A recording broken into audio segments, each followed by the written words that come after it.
আসসালামু আলাইকুম।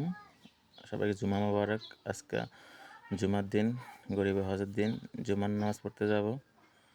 তো অজু করতে গেলাম কল পারে, কল থেকে অজু করতেছি। অজু শেষ পর্যায়ে অজু করে এখন ঘরে যাব।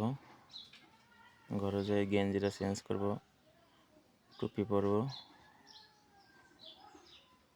গেঞ্জি চেঞ্জ করে টুপি মাথায় দিয়ে মসজিদের দিকে যাচ্ছি।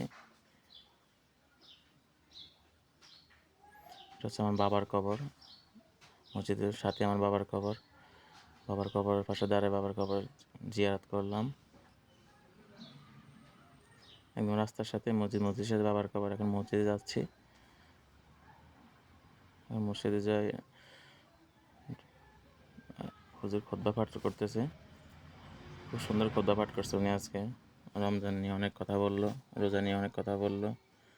এই যে আমার পাশে আমার কাকা বসে আছে, কাকার সাথে কথা বললাম আর খুতবা শুনতেছি। এই তো সবাই জুমা মোবারক।